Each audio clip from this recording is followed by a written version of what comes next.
And now, you're tuned in to All Factors Considered. Here are your hosts, Derick, G, and AJ.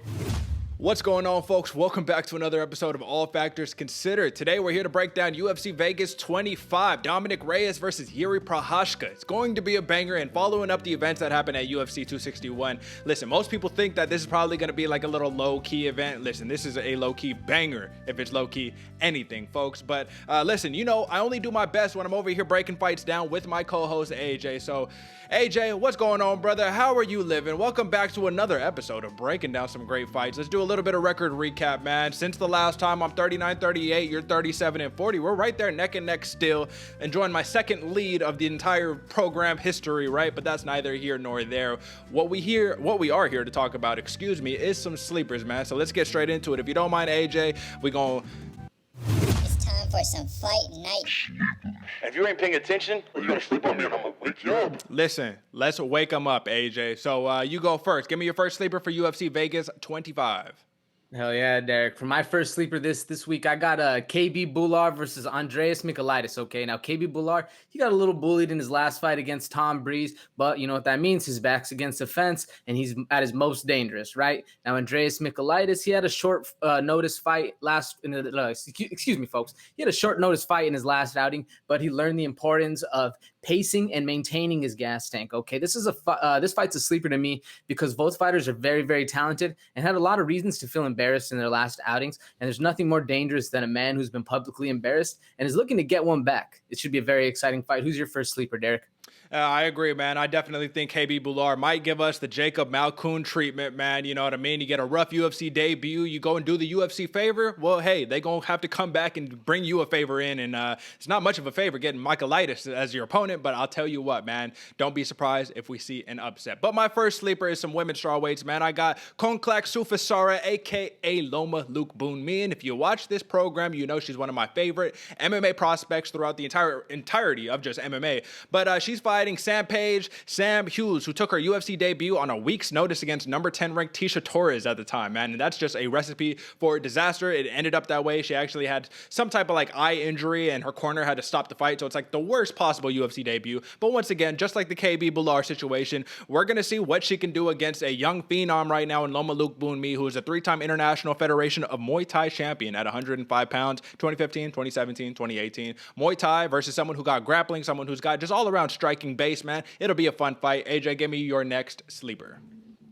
My next sleeper, Derick, is Kai Kamaka versus downtown TJ Brown. All right. Now, Kai Kamaka, you already know. Get in line for your omelet because this boy can crack, all right? He's a thick Hawaiian who's down to swing. So next up, we got TJ Brown. And, you know, he had a tough outing against his last one against Danny Chavez, but he proved that he could bang, all right? This dude's very powerful and very fast. And this is a sleeper to me because even though these boys aren't heavyweights, they can easily put you out in the first round.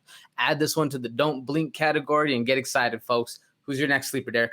All right, so my last sleeper is some featherweights here. I got a tall task ahead of Jonathan Pierce, a.k.a. JSP, who is a great example of just weaponizing pace, man. This is a man who walks forward, goes like the Korean zombie, man. He just throws kicks, throws punches, Granby rolls, takedowns, mixes up a little bit of everything, uppercuts from hell, the whole nine. But like I said, he has a very tall task ahead of him. And Gabriel Mowgli Benitez, man, this is a man who just massacred Justin James' legs in their last fight. And both of these fighters have 8 knockouts apiece, but the big thing that makes this a sleeper is Gabriel Benitez has 10 submissions under his belt, and JSP has 1, you know? So it's going to be interesting because he already knows that the task at hand is to say, well, he's going to try to kick my legs. If I can avoid that, I think I'll be good. And if it goes to the ground, he's going to try to hit me in a guillotine or a leg lock. So he already knows what to look out for. But the real thing that makes this important is that we have a southpaw in Benitez versus a switch fighter in Pierce. And I don't want to rub no salt in the wound, AJ, but Pierce's last fight was a TKO win against Kai Kamaka III. So I'm just going to throw that out there, man. This is going to be a banger. It's going to be a fun one. But listen, man. That's the sleepers, and we're going to do what we do best here because we got a lot of fights to break down. So let's get straight into it, AJ. Here's to another main card breakdown, courtesy of your hosts, Derick, G, and AJ. All right, AJ. So we got a women's flyweight bout that we need to start this thing off with, man. Now, I just want to say this, man. This card right here, this main card that we have, this features 7 ranked fighters. Now, these aren't one of them.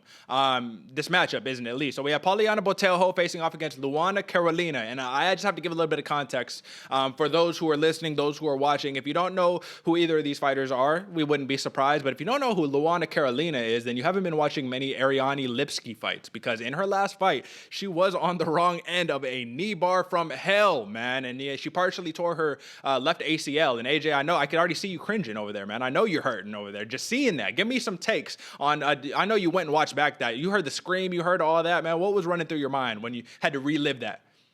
Man, it was thankfully that's not how mine happened. That's all I gotta say, because that was a rough one, man. She hyperextended that knee when she got on top, and it was crazy because she had mount, if I'm not mistaken, then gives up her back, and then they were even on the commentary like, oh, she's giving up her back. This is so strange. And then you just saw her just start torquing on that knee, and oh my god, it literally, once it hyperextended, you heard Luana just start screaming, and man, it was a rough outing. That's all I gotta say, man. You hate to see anything go wrong like that, man.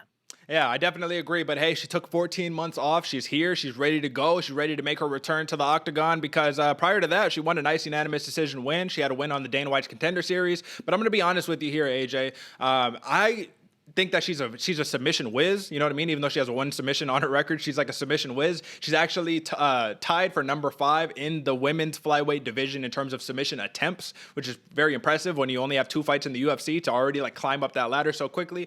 But once again, tall task ahead of her in Poliana Botelho, man, because she's a Muay Thai black belt. She has the fastest finish in strawweight history, because she started her career as a UFC strawweight in 33 seconds. She landed a body kick and just followed it up with some punches, ended the show right there. And she's a former Extreme FC flyweight champion. Now, are you surprised to hear that, AJ, knowing that Poliana Botelho, I don't know if you know this, but she didn't pick up martial arts at all until the age of 24 years old. Talk about the definition of a late bloomer, right? Now, we have an individual who is 32 years old, so that's the big catalyst here. Luana is only 27, 5-year age difference. Botelho is in the prime of her career, and she's coming off a nasty loss against Jillian the Savage Roberts, where she just got mauled, man. You know what I mean? She got taken down 1,000,000 times, ground and pound, the whole entire 9. Tell me how you see this fight playing out. I think we have a striking edge for Botelho. We know we have a striking edge for Botelho and a submission edge for Carolina. So give me your thoughts on this matchup.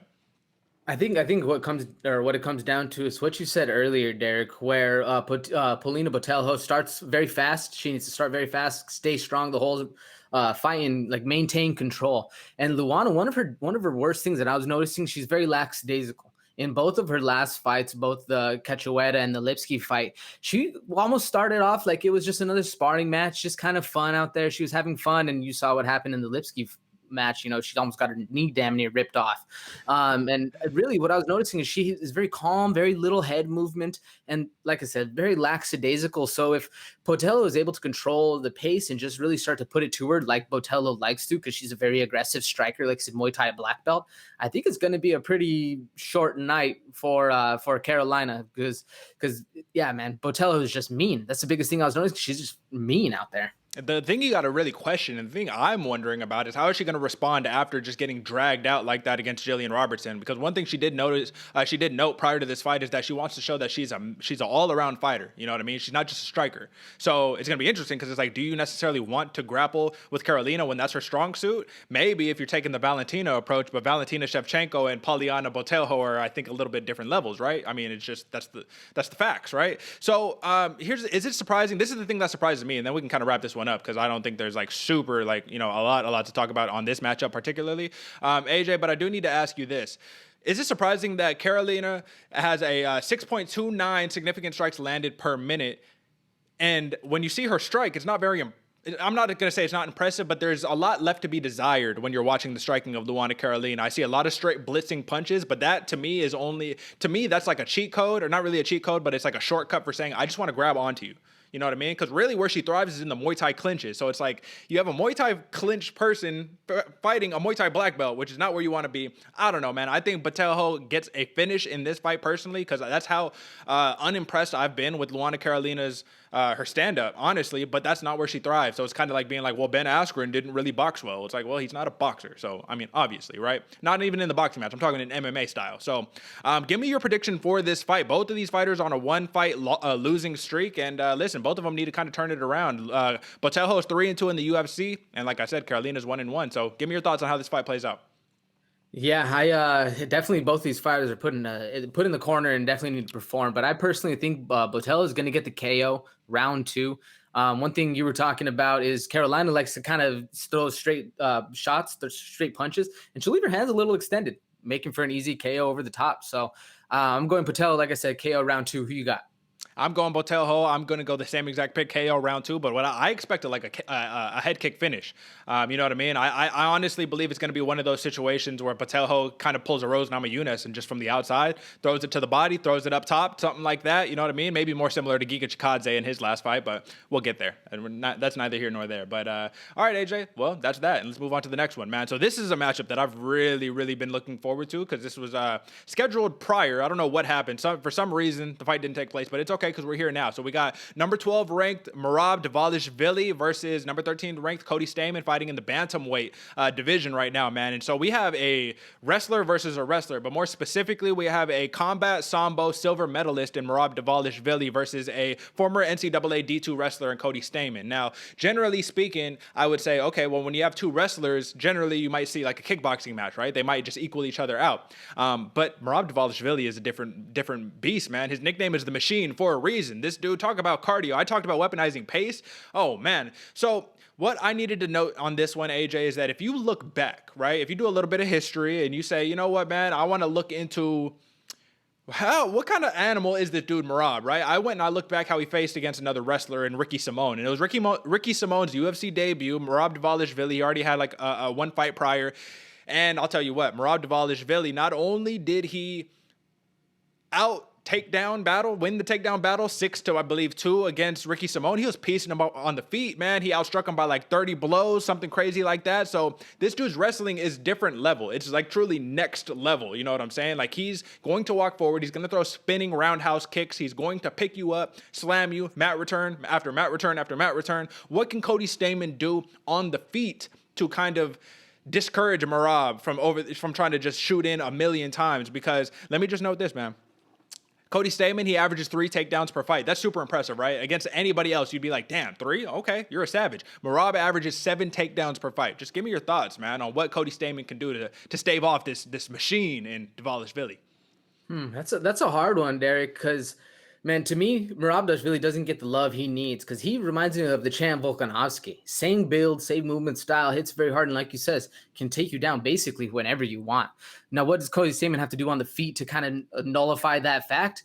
Normally, I would say that, man, take each other's biggest fires away, fight fire with fire, and kickbox, maybe have a kickboxing match out there, but I don't think that's going to be the case here. I don't know if that's I definitely know Merab Dvalishvili won't get in a kickboxing match with you. No matter what, if you throw strikes, he's just going to wear you down, take you on the inside, take you down for a shot. I think Cody Stamann needs to hit him with that D2 wrestling and just take it to him. Put Merab Dvalishvili on his butt, see how he likes it up against the cage, and show him kind of like how DC used to fight, grind it out, put him down, make it work, make him work to get back up, carry your weight. Because Merab Dvalishvili is a big dude. He is pretty thick for the 135-pound division, even though both these guys are lightweights. What do you think? Well, it's kind of crazy to me because, I mean, if Ricky Simone, right, he was only able to take down Dvalishvili twice, and Ricky Simone is an animal. Now, it was his UFC debut, right? So it's like he's not the same guy that he is today right now, but it was just so impressive to see. Dvalishvili was winning 95% of that fight. He gets caught in a late mounted guillotine in the last, minute of the fight. Doesn't even tap, but the fight somehow, some way got ruled a TKO loss for Dvalishvili, right? So it's like one of those situations where his wrestling is so high level. I don't think so. When you're saying he's not going to engage in a kickboxing match, right? It's like on one hand, I can understand how you could say that, but on the other hand, he does engage in that. He has a lot of spinning techniques. Those Georgian fighters, they use a lot of kind of like Ilia Topuria, right? A lot of those crazy techniques, but he mixes those techniques in as he's wrestling, right? So he'll throw a spinning roundhouse kick and then shoot in for a takedown next and just keep confusing you. Am I going to strike? Am I going to take you down? It doesn't matter because you're going to get hit by something at the end of the day. So the big thing, the catalyst for this fight, which makes me very discouraged for Cody Stamann, because I was going really back and forth on this one. Cody Stamann is absolutely not a slouch, man. He's been on a tear more or less since losing to Aljamain Sterling by knee bar, man, 5 fights ago, right? But he has a 64.5-inch reach, and Merab has 68-inch reach, and he's coached by Sarah Longo, right? Ray Longo and Matt Serra in the corner tell him, punch a fucking hole in his chest, bro. Like, that New Jersey style, right?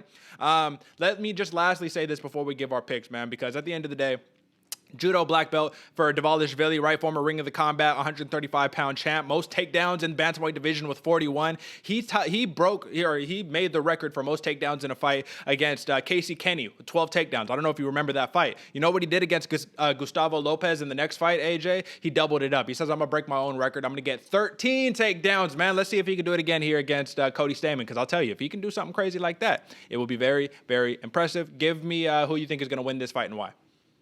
Yeah, Derek, this is definitely going to be a grinder because I took back what you said. I definitely don't. Merab Dvalishvili will engage in the kickboxing, but he uses it more as an aggressive act to take you down. And that's where I have him having the advantages in the aggression, even though Cody Stamann has a little bit of what I would consider a technique advantage. Me personally, I got this one as a grinder. It's going to be back and forth, up and down, man. I'm expecting one hell of a firefight with Dvalishvili pulling it out for a decision win at the end. Who you got?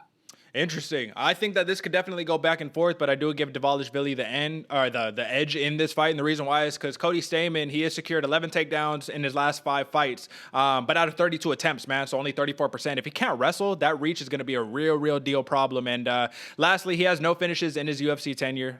He's got a very efficient striking style, but come on, man. Jimmy Rivera won the takedown battle against him in his last fight. So if Jimmy Rivera could win a takedown battle against you, what do you think Merab is going to do, man? I really have a lot of love for Cody Stamann. I think he's a very, very legitimate contender. Not a prospect, but a contender. But I give it to Merab Dvalishvili via unanimous decision. Just a grind fest, man. So that is that, and we can move on to the next one. So AJ, man, this is another one of my personal favorites. Number 15th ranked, Sean Tarzan Strickland facing off against Krzysztof Jotko, right? Middleweight contest. And I just have to say this before I give all the love to my man, Sean Strickland, because I'm just a personally really big fan of him.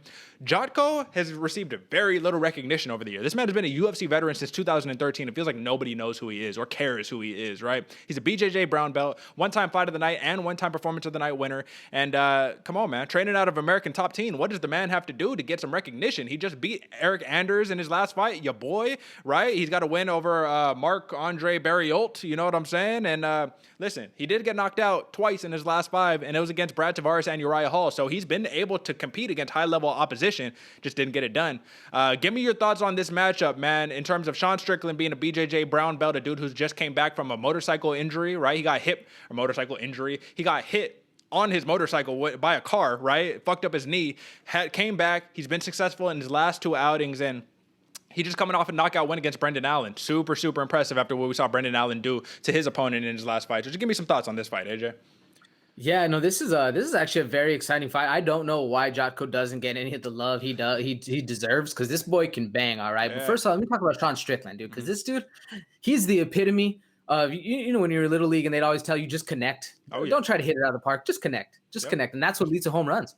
Bro, that's Sean Strickland. He'll literally just throw these arm punches, and he knows that he can just connect, like throw precise strikes, boop, and tap you on the button, drop you. He's like perfect striking, man. Doesn't load up a lot, but it still has a lot of snap on his shots. Smooth in the transition, but he's another one of those fighters to me that's a little too flat-footed, at least for my liking. He's very flat-footed, but he's smooth in it. He's real smooth in it. He's awesome. He's a great fighter, man. I'm very, very excited to see him perform again.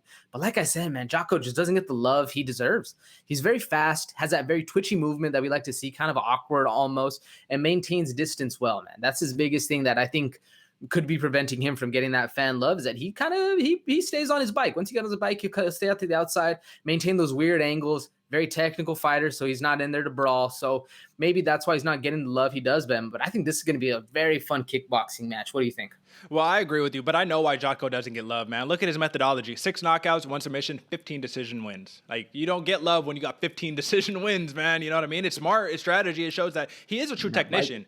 Yeah, man, but he's a true technician. And if this fight is clean, I will not be surprised whatsoever if Jotko gets the win. But Sean Strickland, man, so I've been following this dude on social media for a while. This dude is a legitimate, like, demented, crazy man in all the best ways possible, right? You know, because he says, dude, there was one time, man, where he was training and he ended up getting cut in training, sparring, or doing whatever the case that he was doing. And it was just so crazy because he was one of those dudes who was all like, oh my God, I want to take the time to really like document this moment. I want to acknowledge this and I want to be, you know, humble, and I want to show that like I'm thankful to the MMA gods that somebody was able to actually bring damage to my face, because I'm always the one dishing it out. It was beautiful and it was an honor to be cut by somebody in a sparring match. And I was like, You are a fucking crazy guy, man, but I love it, and that's what it takes to be a high-level MMA fighter, man. Like, this dude legitimately will film Instagram little stories talking about, like, yeah, I almost had to whoop this dude's ass in traffic right now, you know what I mean? Like, he's that type. He's like, what's up, bro? We can go right now. What's up? And this dude's offense is built around the 1-2, right? He's a very square,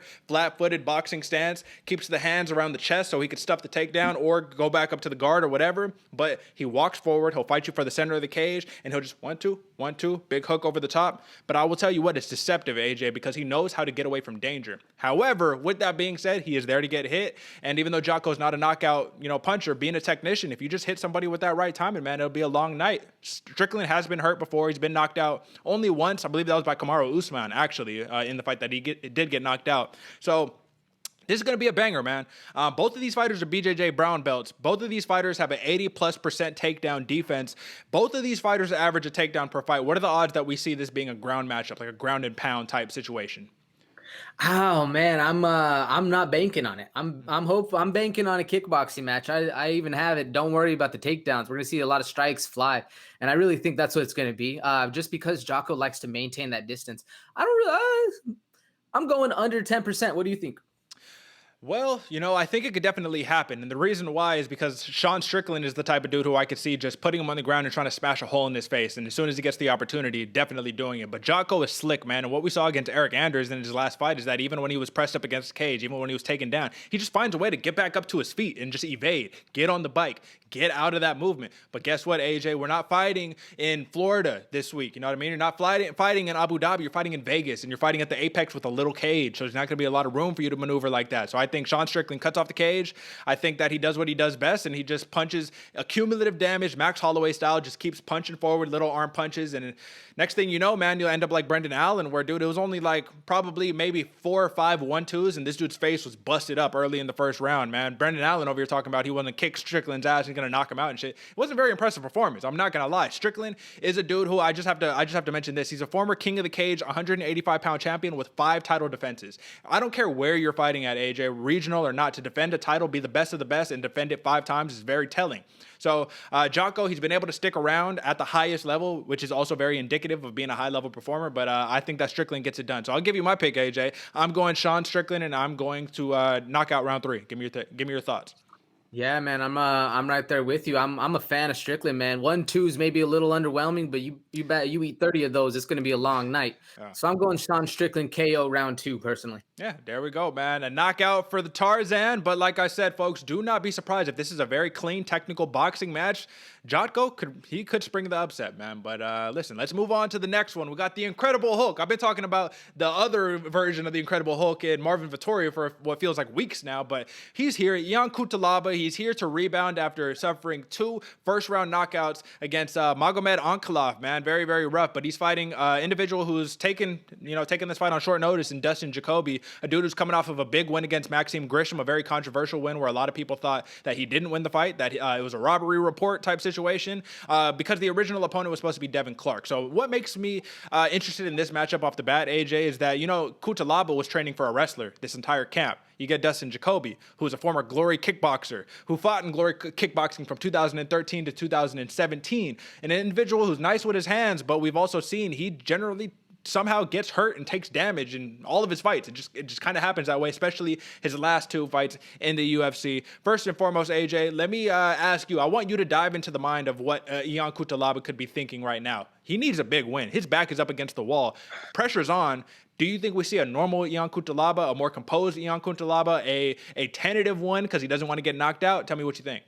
Oh, it's hard, man. That's what I was trying to think about Ion Cutelaba for this whole fight, because I don't think we've seen any UFC fighter so far eat a bigger slice of humble pie. Like, for real, with that Ankalaev whole saga they had going, man, with hitting the rope of dope and then actually getting KO'd both in round 1. Like, there's a lot there, and I don't know, because I was going over it, man. So that first Ion Ankalaev fight, he was just crazy. He was that normal marauder that we like to see coming in hot and heavy, like his nickname precedes. He was going Hulk mode, just smashing.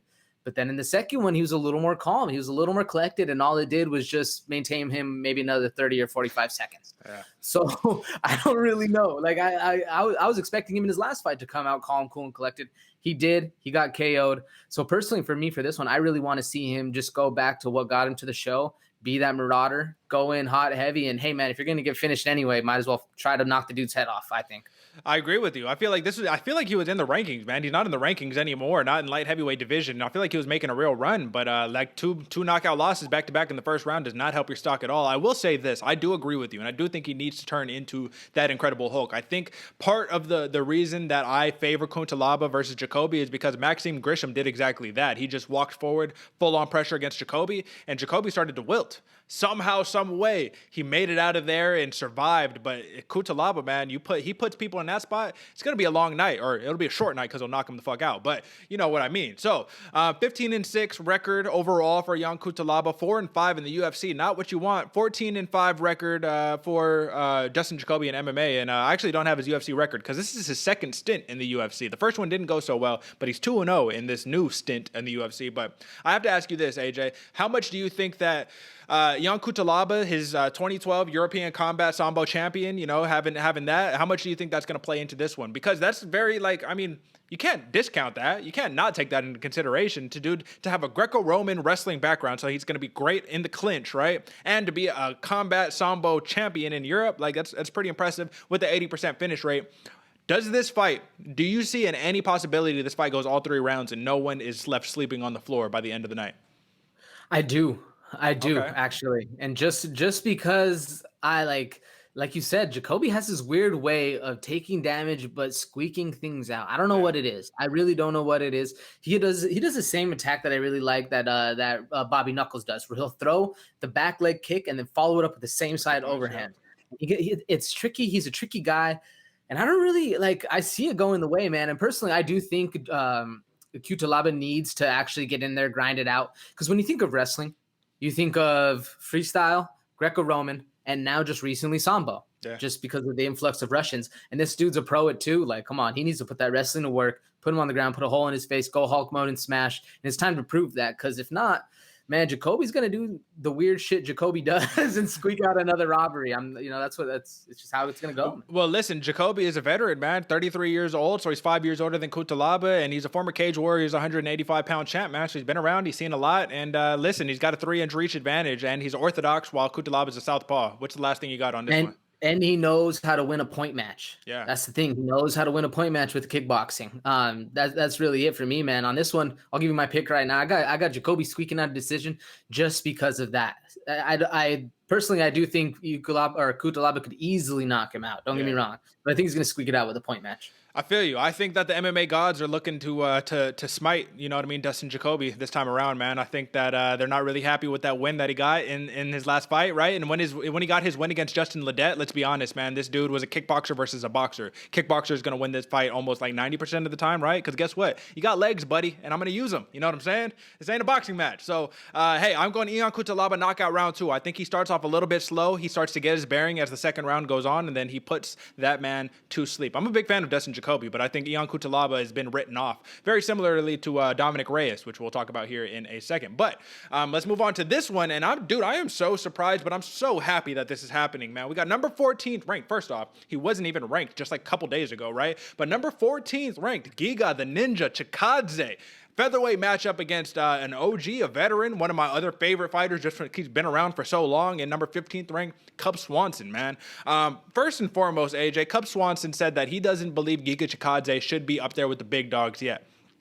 I don't know if this man has seen Giga Chikadze fight before, you know what I mean? 5-0 in the UFC, 12-2 in his MMA career, third-degree karate black belt, former karate, kickboxing, and Muay Thai champion, 30-plus kickboxing wins, and he fought at about 143 at Glory, you know what I'm saying? He didn't have the greatest Glory kickboxing record, but listen, this dude is experienced, similarly to a Jiri Prochazka, who we will once again talk about in just a second. But this dude has done it all outside of the UFC. Now he's here, and I would argue that he's one of the best strikers, period. Not only in the featherweight division, division, but in the entirety of the UFC roster. Now, Max Holloway is a good argument in the 145-pound division, but that's neither here nor there. Now, Cub Swanson, BJJ black belt under Rigan Machado. That is a huge, huge deal. 6-time Fight of the Night winner, most bonuses in 145-pound history with 8, and he's been a UFC vet since 2011. Give me a little breakdown, AJ. How do you see this fight playing out? Man, like you said, Derek, I am excited for this one, man, because if you underestimate Cub Swanson, he's going to leave you hurting. All right. We saw in his last fight against Pineda. Pineda might have been eating those elbows at the end of round 1, smiling, but he very, very quickly shot for the takedown in round 2. Now, man, like you said, Cub Swanson, man, one of the crowd favorites. You know you're going to get your money's worth, even though this is a free fight night card, man. Easily you could have paid for this fight and it'd be very happy. Now we know Cub Swanson is an absolute savage just off of that Jake Shields knee injury. We all saw that thing was devastating. And this dude proves he's one of the old dogs that still got some bite, man, bro. I love Cub Swanson. I'm very excited for him. But Giga Chikadze, this is the ultimate litmus test. You know, I've been a big Giga fan since the Emers fight, and he back in September. He was a sleeper of mine. Now look what happens when you deliver, right? You jump right to a ranking, and then you start getting second to last fight card slots, man. That's what you want to see. Giga's no slouch, and Cub is no slouch either. It's going to be one hell of a fight. Now, Giga, Derek, you said it best, man. One of the best strikers, and if that's arguable, the best karate strikers on the come up. Like, sure, Stephen Thompson might be there, but Giga's a very close second, man. This dude, hands down, he leaps in. He's exactly what you want to see. He has great takedown defense, tall for 145, mean, technical. Like, dude, I can't praise this guy enough, man. He's one of my favorite fighters for sure. What you got? So that's the thing that's really important that you just noted, right? His takedown defense, because there's 2 clear paths to victory against Giga Chikadze. You take him down and you submit him. That's basically it, right? However, he's been working at King's MMA for some years now, man, and guess what they're doing over there? He's training with the RDAs of the world, with the Marvin Vittori's of the world. And, you know, yeah, I've been giving Vittori a little slack, but he's a great wrestler. That's just not what I wanted to see against Kevin Holland.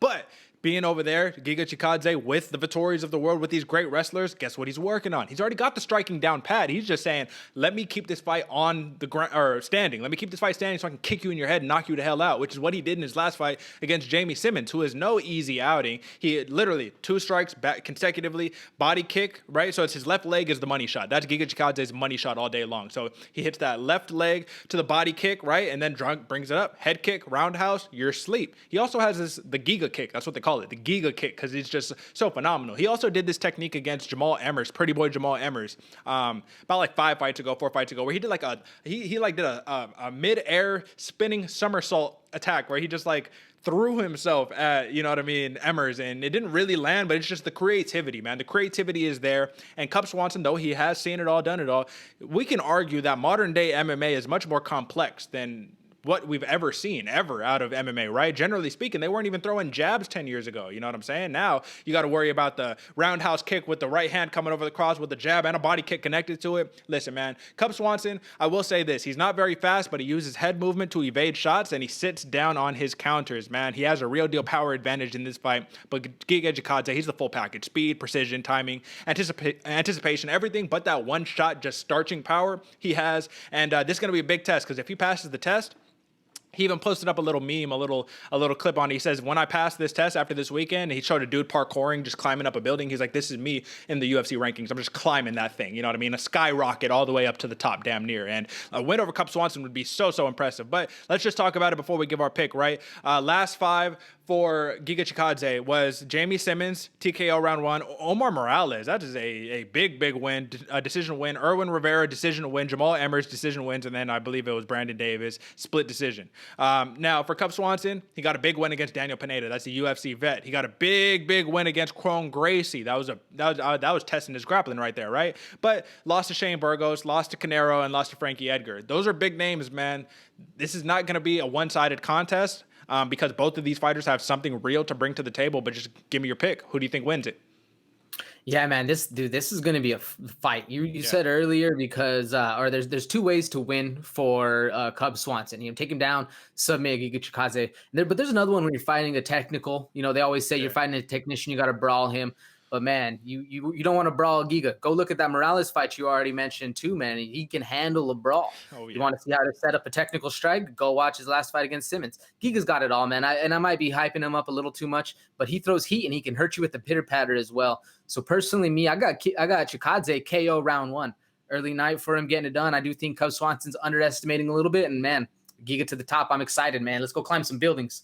Yeah, I definitely agree with you that Cub Swanson's probably, discounting Giga Chikadze just a little bit. You know what I mean? Not crazy. Obviously, you have to respect the opponent in front of you. But what still stands out to me is that win against Daniel Pineda was Cub Swanson's first win since that ACL tear. And listen, Pineda, he targeted that knee a couple times, you know what I mean? It made me cringe a little bit. I was like, God, don't do that, you know? And I think Giga Chikadze is a master of exploiting weaknesses, so I think he's going to make him think about that knee just a little bit, right? And guess what, man? You know what I'm saying? Kicks, punches, everything. That's Giga Chikadze all day, man. So with that being said, I'm going a knockout in round 3. I'm going late one on this one because one thing that we do know about Cub Swanson is that this man does not he's not an easy outing ever, dude. He has a chin and he has good head movement. He's not just going to sit there on the center line, just maraud forward. No, none of that, man. He's going to sit there. He's going to stick around. It's an OG, man. He's 37 years old. He has to make it count. Giga Chikadze, just for context, is only 32 years old, so in the prime of his career. Now, let's hit this main event, AJ. That was the co-main, but this is one where one of these two fighters has been written off almost completely, and I feel bad, but I also feel like some things were exposed that does give us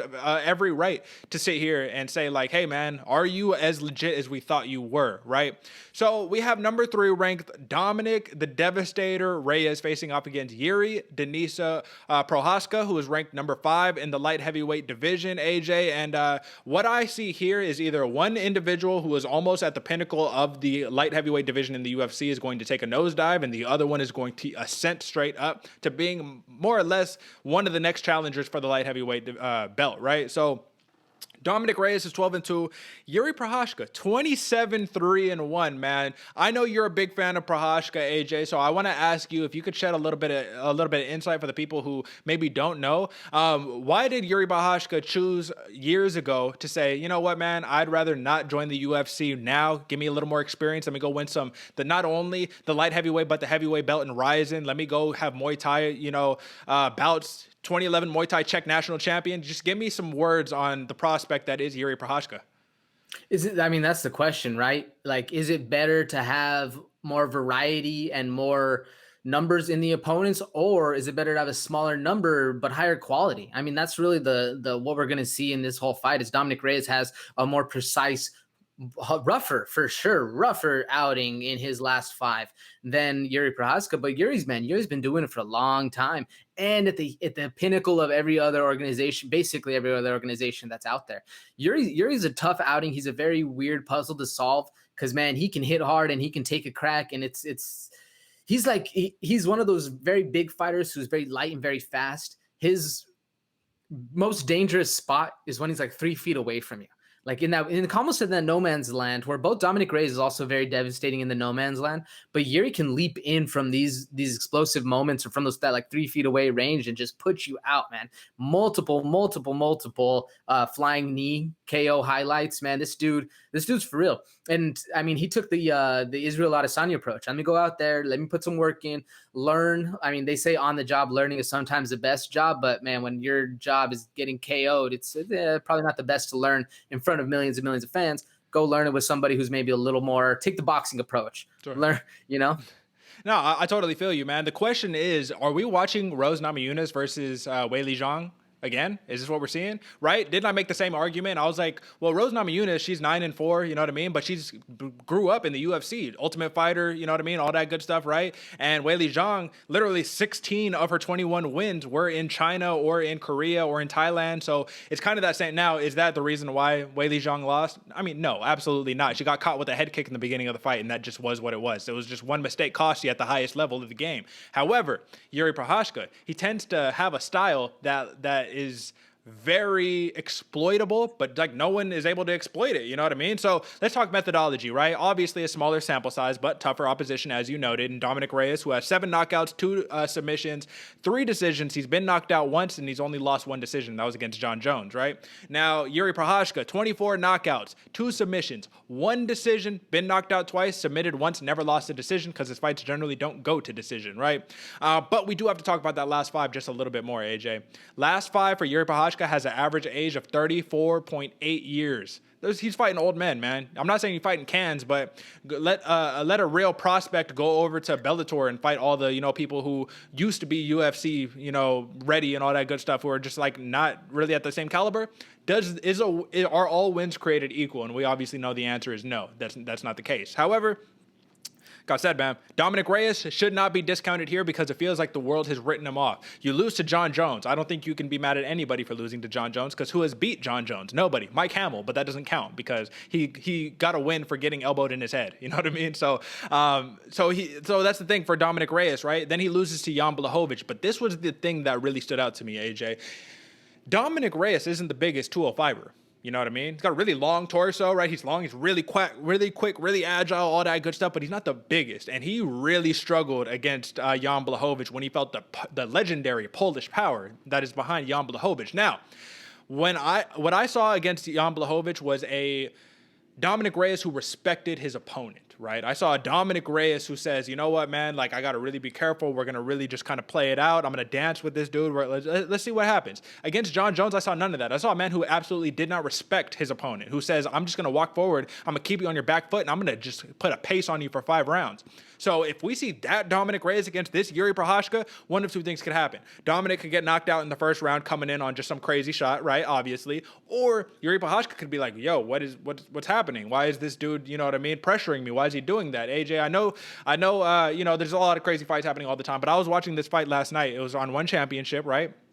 Individual by the name of Rug. And if you don't know who Rug is this huge, you know, dude, looks like a superhero, you know what I'm saying? He's fighting an individual with the last name of Grishchenko. And this dude, Rug, undefeated, right, monster. He just destroys everybody. He is a Senegal wrestling champion out there because they have their own style of wrestling in Senegal. But the point is that this dude walks down everybody, right? So just imagine, it's like a Yoel Romero, right? Walks down everybody. What did Paulo Costa do when he fought Yoel Romero?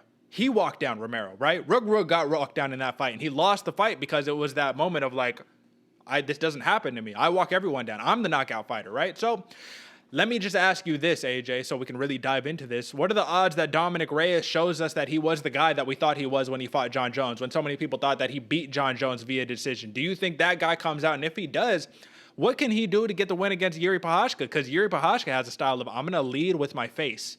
It's very Stephen Wonderboy Thompson-like. I'm going to lead with my face, do crazy movements, and I'll eat 2-3 of your shots just so I can land one because I know I'm stronger than you and I know I'll knock your ass out even if I eat one. Give me some thoughts, AJ.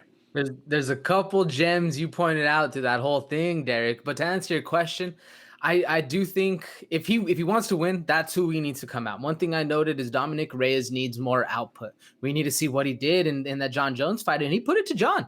Arguably won the fight, you know, that's arguable. You beat the champ to actually be the champ, but that's neither here nor there, because what the big difference we saw is exactly that. He was putting it to John. He stayed on the front foot. He was aggressive. He was really putting it to him. Where in the Jan Blachowicz fight, Dominick Reyes was, like you said, respecting his opponent, and he felt that power, man, and he was shook. You could see it in his eyes. He was shook. Got the KO, lost, you know, that's how it goes. And one of the big things you were noting earlier is Jiri Prochazka, he's there to be hit. And so far, nobody's able to actually hurt him because he could just walk through these shots, eat 4 or 5 to the chin. Like you said, him and Giga, you pointed out earlier that him and Giga share a lot of the same similarities. One of those similarities is they'll see punches coming from their opponent and they'll headbutt it. Yeah. They'll see jabs coming, they'll just headbutt, like, and then they'll stop throwing that because it hurts. Yeah. You just hurt your hand. So, man, he's a savage. He's willing to literally lead with his face because nobody's hurt him yet. So Dominick Reyes, man, he needs to lead with that advantage, go out hot, heavy, and actually hurt Prochazka and bully the bully like we've seen, you know, multiple times done before to actually get the win and get the respect of the division. Because another litmus test here for, or I've been saying, you know, litmus test for the whole episode, but this is another one for Jiri because if he can go out, man, he's going to jump skyrockets, and we're going to see a crazy berserker versus Polish power here soon, man. And I'm excited for it. Yeah, I will say, I mean, you hit it on the head, right? You said he needs to get the respect of the division. Well, first, before he does that, you need to get the respect of Jiri Prochazka, because if Jiri Prochazka doesn't respect you, he's going to put your ass to sleep, right? Now, I do have to note this, because like I said, there's similarities, man. There's these weird parallels that happen in this sport where Jiri Prochazka, I said he's a Muay Thai champ, all that good stuff, right? Former RIZIN double champ, or not at the same time, but he was a champ at light heavyweight and heavyweight. But he is only fought fought in Europe, Asia, Germany, places like that. He's never fought in the United States. He fought in Abu Dhabi. That was his UFC debut, right? So it's another one. Weili Zhang, she made her USA debut and lost, right? Really confused when she's all like, yeah, and they're like, boo, like, get the fuck out of here. Like, who are you? You're not American. What are you talking about? You're in Florida, bro. Like, come on. Jiri Prochazka, how do you think he responds if he gets booed? Oh, actually, there's no fans. So I take it back. None of that mean anything because there's no fans at this one. So see how UFC just teases us like that? And we're like, oh, God. Yeah, but what do you got, AJ? I mean, it could make a difference because he is fighting in America for the first time. Whoever his, I don't have his country of origin. I thought it was like the Czech Republic or something. Yeah, but having to fly in from America, you know, it makes a difference. So we'll see how he does doing with the time lag. I don't know, man. I'm a big Prochazka fan, so it's going to be. He's quite the entertainer. That's what I'm excited to see from him. Yeah, it'll be a very entertaining fight. But let's dive into these numbers before we give our picks, AJ. So Reyes, obviously, he's a southpaw, right? He made his money off of that left kick, right? You know, using that left leg and roundhouse and body kicks. That's literally how he got the nickname Devastator, because he would just drop people with those, right? You get a little to the highest level of the game, which he has gotten in the light heavyweight division. It just stops working a little bit. You know what I mean? That's okay. But Jiri Prochazka, he's an orthodox. Reyes lands 4.5 significant strikes per minute, and Prochazka, he only had one fight in the UFC, so these are where these numbers are coming from. Against Volkan Ozdemir, no less. 5 significant strikes landed per minute at a 45% clip. 0 takedowns for either of these fighters. So when you play UFC, I tell you, I'll be playing a video game, right? When you play UFC, Daniel Cormier, he's one of the commentators in the game, and he'll say on certain matchups, he'll be like, hey, leave that button, you know, don't even put tape over that button. You ain't pressing it because there ain't no takedowns in this fight. You're going to be striking it up, right? This is going to be one of those. So let me just note this, AJ. Both of these fighters have the same level of championship experience in their last 5. Both of them have challenged for a title or a fought where a title was involved twice in their last 5. Obviously, we could say Reyes was at a little higher level, right? You're not RIZIN. What happened when Manel Kopp comes over, bantamweight champion from RIZIN, comes over to flyweight, loses twice? Well, last one was very questionable, but nonetheless. So CB Dollaway, are you familiar with CB Dollaway, AJ? Mm-hmm. Former UFC fighter, you know what I mean? He fought CB Dollaway, he knocked him out round 1. And when you see Prochazka hit people, it's just different, right? Reyes, he's quick, head movement, he'll 1, 2, 3, bah, bah, bah, bah. That Prochazka, it's like 1.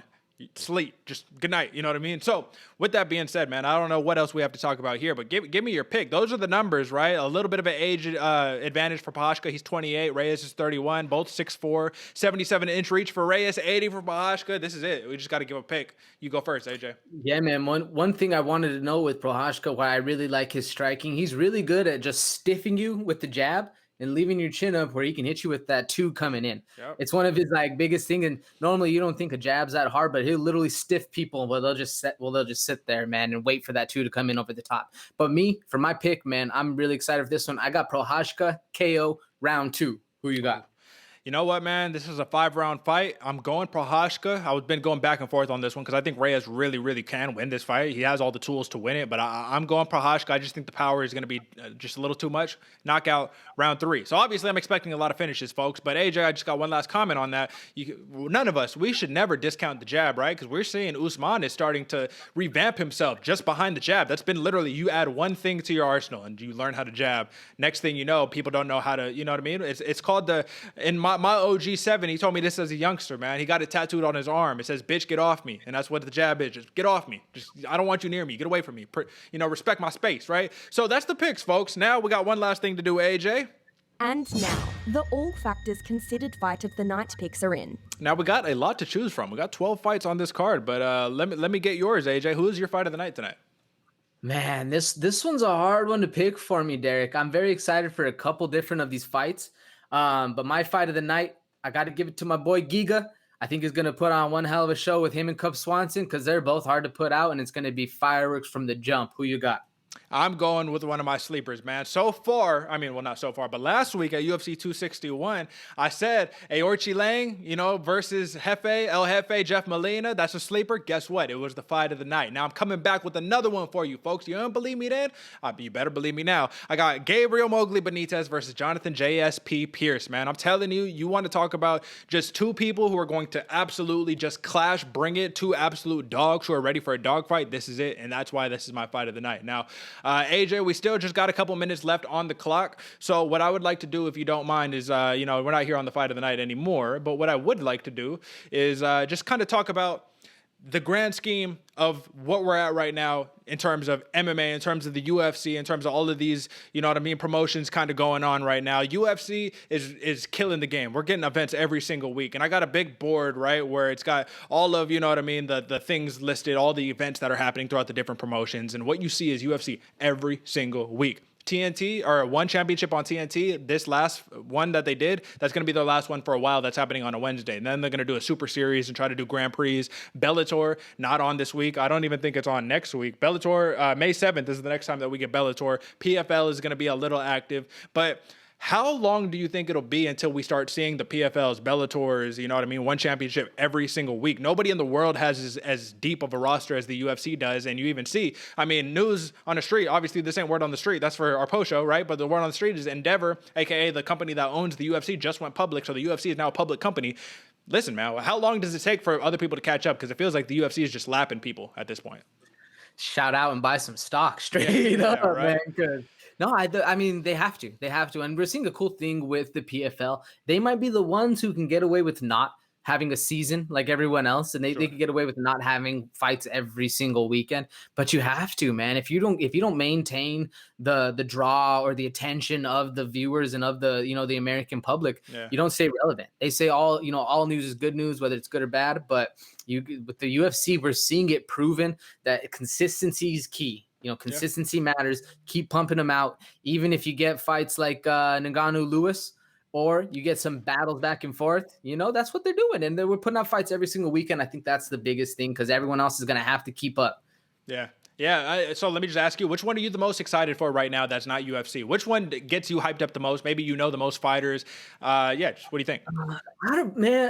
Organization's hard to me. There's a big fight coming up in Bellator, that Rumble Johnson, Yoel Romero. That's going to be a scrap. But those are two former UFC guys, so it's like... Yeah, but I haven't seen Rumble. I haven't seen Rumble fight in a while, man. So I'm excited for the Rumble aspect. But if I had to go with organization, man, I would actually probably say PFL. They have the most interesting, as well as like less cheesy, I guess. Because some of them, man, you get out there to RIZIN and stuff like that, and they're cheesy as hell. But I'd probably say PFL. I'll tell you what, man, one championship is winning me over. You know what I mean? Just the presentation of it all. I don't agree with their global scoring. I kind of really don't like that, man. But it just feels like it's like 1990s MMA or something, dude. Like, it feels so retro and old school. And I'll tell you just one last one before we get out of here. The last one is the... LFA. I don't know why I blanked on that. It's the UFC's kind of little farm system, man. They're legit, dude. They're legit. And obviously they get that UFC budget love and all that good stuff. But hey, listen, that's all the time that we got on this one, folks. So drop a like, subscribe, all the good stuff that we always tell you to do. You already know what time it is. Definitely go to allfactorsconsidered.com for the latest, for the hub, all of that stuff. AJ, I always appreciate breaking down some fights with you. And, you know, we'll be back once again on Monday with the post show. Folks, tune in on Saturday, UFC Vegas 25. It will be a banger. But we gave you the sleepers. We gave you the fights. We gave you everything. Come on. Do us a favor. Drop the like. Enough said. All right, folks. That's it. Until next time. Peace.